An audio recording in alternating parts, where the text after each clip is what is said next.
Hello friends, welcome back to my channel.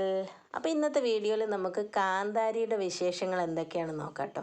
കാന്താരി മുളകിൻ്റെ ഗുണങ്ങൾ എന്തൊക്കെയാണ്, അത് നമ്മുടെ ശരീരത്തിന് എങ്ങനെയാണ് ഫലപ്രദമായിട്ട് മാറുന്നത്, അതുപോലെ തന്നെ ദോഷമായിട്ട് എങ്ങനെയാണ് മാറുന്നത്, ഇതൊക്കെയാണ് കേട്ടോ നോക്കുന്നത്.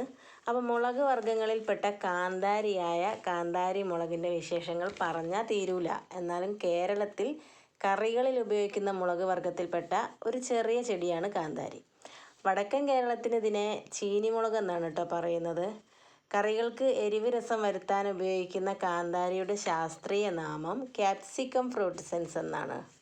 കാന്താരി മുളകിൽ അടങ്ങിയിരിക്കുന്ന ക്യാപ്സിൻ എന്ന രാസവസ്തുവാണ് ഈ ഒരു മുളകിന് അത്രയും എരിവ് നൽകുന്നത്. ഈ ഒരു ചെടിക്ക് ഒരു പരിചരണവും ആവശ്യമില്ല കേട്ടോ. നമ്മുടെ തൊടികളിലൊക്കെ സാധാരണയായി വെള്ളമോ വളമോ ഒന്നും കൊടുക്കാതെ തന്നെ ഇത് നന്നായിട്ട് വളരും. കാന്താരി മുളകിൻ്റെ ചെടി പൂത്തു തുടങ്ങിയാൽ എപ്പോഴും വിള തരുന്ന ഒരു ചെടിയാണ് കേട്ടോ. ഒരു ചെടിക്ക് 4 തൊട്ട് 6 വർഷം വരെ ആയുസ്സുണ്ടാകും. ഇംഗ്ലീഷിൽ കാന്താരിയെ ബേർഡ്സ് ഐ ചില്ലി എന്നാണ് കേട്ടോ വിളിക്കുന്നത്. ഏകദേശം 1 മീറ്റർ പൊക്കത്തിൽ വരെ ഈ ഒരു ചെടി വളരുന്നുണ്ട്.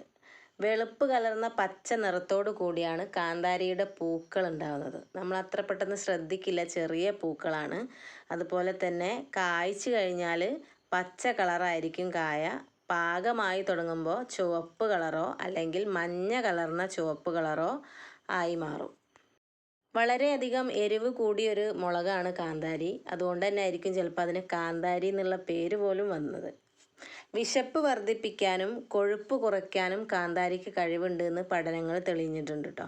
അതുപോലെ തന്നെ കൊളസ്ട്രോളിൻ്റെ അളവ് നിയന്ത്രിക്കാനും കാന്താരി ഉപയോഗിക്കുന്നുണ്ട്. രക്തത്തെ നേർപ്പിക്കുന്ന ഘടകങ്ങളും കാന്താരിയിലുണ്ട് എന്നാണ് പറയപ്പെടുന്നത്.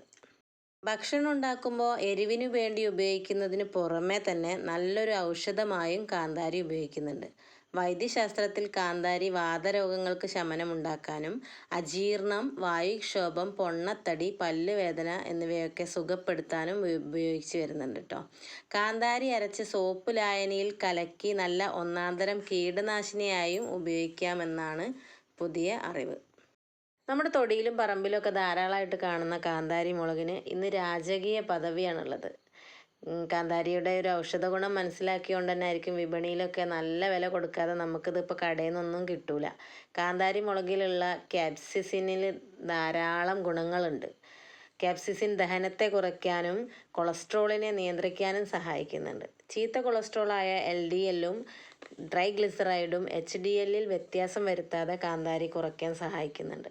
പൊണ്ണത്തടി കുറയ്ക്കാനും അതുപോലെ തന്നെ പല്ലുവേദന, ഹൃദയ സംബന്ധിയായ അസുഖങ്ങൾ തടയാനും ഒക്കെ മിതമായ തോതിൽ കാന്താരി ഉപയോഗിച്ചാൽ റെഡിയാവും കേട്ടോ. കൊളസ്ട്രോളിന് മാത്രമല്ല, പ്രമേഹത്തിനും കാന്താരി നല്ലൊരു മരുന്നാണ്. ഇൻസുലിൻ ഉൽപ്പാദനത്തിന് കാന്താരി സഹായിക്കുന്നതുകൊണ്ട് തന്നെ രക്തത്തിലെ ഗ്ലൂക്കോസ് തോത് നിയന്ത്രിക്കാൻ കാന്താരിക്ക് സാധിക്കുന്നുണ്ട്. BP കുറയ്ക്കാനും കാന്താരി നല്ലൊരു മരുന്നാണ്. ഇതെല്ലാം ഹൃദയാരോഗ്യത്തിന് സഹായിക്കുന്നു. ഹൃദയ സംബന്ധമായ അസുഖങ്ങൾക്ക് നല്ലൊരു പരിഹാരം കൂടിയാണ് കാന്താരി മുളക് കേട്ടോ. അയൺ സമ്പുഷ്ടമായ കാന്താരി ഹീമോഗ്ലോബിൻ ഉൽപ്പാദനവും വർദ്ധിപ്പിക്കുന്നുണ്ട്. കാന്താരിയിലെ ജീവകം C ശ്വാസകോശ രോഗങ്ങളിൽ നിന്നും സംരക്ഷണം നൽകുന്നുണ്ട്. കാന്താരി പ്രതിരോധശേഷി വർദ്ധിപ്പിക്കുന്നു. അതുപോലെ തന്നെ ഹൃദ്രോഗമുണ്ടാക്കുന്ന ട്രൈഗ്ലിസറൈഡുകളുടെ അധിക ഉൽപ്പാദനത്തെ തടഞ്ഞുകൊണ്ട് ഹൃദ്രോഗം വരാതെ സംരക്ഷിക്കുന്നുണ്ട്. ഉമിനീര് ഉൾപ്പെടെയുള്ള സ്രവങ്ങളെ ഉദ്ദീപിപ്പിക്കുകയും അതുവഴി ദഹന പ്രക്രിയയെ സഹായിക്കുകയും ചെയ്യുന്നുണ്ട്. നല്ലൊരു വേദനാ സംഹാരി കൂടിയാണ് കേട്ടോ കാന്താരി.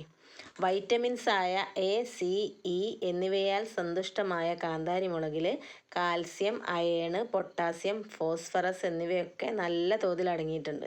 ഇൻസുലിൻ ഉൽപ്പാദിപ്പിക്കുന്നതോടൊപ്പം തന്നെ രക്തത്തിലെ പഞ്ചസാരയെ കുറയ്ക്കാനും കാന്താരി ഒരു കാരണമായി മാറുന്നുണ്ട്. ബാക്ടീരിയ, ഫംഗസ് എന്നിവയെ പ്രതിരോധിക്കാനുള്ള കഴിവ് കാന്താരിക്കുണ്ട് എന്നും പഠനങ്ങളിൽ തെളിഞ്ഞിട്ടുണ്ട് കേട്ടോ. ഇങ്ങനെയുള്ള ഒരുപാട് ഗുണങ്ങൾ കാന്താരി മുളകിനുണ്ട്. എന്നിരുന്നാലും കാന്താരിയുടെ അമിത ഉപയോഗം നമ്മുടെ ശരീരത്തിന് ചില ദോഷഫലങ്ങളൊക്കെ ചെയ്യും കേട്ടോ. അതായത് ത്വക്കിൽ, നമ്മുടെ തൊലിപ്പുറത്തുണ്ടാകുന്ന പുകച്ചിൽ, ചൊറിച്ചിൽ, പെട്ടെന്നുള്ള അമിത വിയർപ്പ്, കണ്ണ് നിറഞ്ഞൊഴുകൽ, മൂക്കൊലിപ്പ്, വായിൽ പുകച്ചിൽ, ഇങ്ങനെയുള്ള അസ്വസ്ഥതകളൊക്കെ ഉണ്ടാവും കേട്ടോ ഇതിൻ്റെ ഉപയോഗം കൂടിക്കഴിഞ്ഞാൽ. അതുപോലെ തന്നെ വയറിൽ പല വിധത്തിലുള്ള അസ്വസ്ഥതകളുണ്ടാവും. എരിച്ചിൽ, പുകച്ചിൽ ഒക്കെ പോലുള്ള ബുദ്ധിമുട്ടുകൾ ഇതിൻ്റെ ഉപയോഗം കൂടിക്കഴിഞ്ഞാൽ ഉണ്ടാകും. അതുപോലെ തന്നെ ഗർഭാവസ്ഥയിലുള്ള സ്ത്രീകൾക്കും കുഞ്ഞു കുട്ടികളുള്ള അമ്മമാരിലൊക്കെ സ്ഥിരമായിട്ടുള്ള കാന്താരി മുളകിൻ്റെ ഉപയോഗം കാരണം കുട്ടികളിൽ, അതായത് ഗർഭാവസ്ഥയിലുള്ള സ്ത്രീകളാണെങ്കിൽ അവർക്ക് ജനിക്കുന്ന കുട്ടികളിലും കുഞ്ഞു കുട്ടികളുള്ള അമ്മമാർ ഉപയോഗിക്കുന്നത് കാരണം അപ്പോൾ ഉള്ള കുഞ്ഞു കുട്ടികൾക്കും ത്വക്ക് രോഗങ്ങൾക്ക് കാരണമാകും. അതുപോലെ തന്നെ 2 വയസ്സിൽ താഴെയുള്ള കുട്ടികൾക്ക് കാന്താരി മുളക് അവർക്കത് ഉപയോഗിക്കാൻ പാടില്ല എന്നാണ് പറയുന്നത്. കിഡ്നിക്കും ലിവറിനും പ്രശ്നമുള്ളവരും അൾസർ ഉള്ളവരും കാന്താരി മുളകിൻ്റെ ഉപയോഗം നിയന്ത്രിക്കണം. അത് ഉപയോഗം കൂടിക്കഴിഞ്ഞാൽ ഈ പറഞ്ഞ രോഗങ്ങളൊക്കെ ഒന്നും കൂടി മൂർച്ഛിക്കാനുള്ള സാധ്യത ഏറെയാണ്.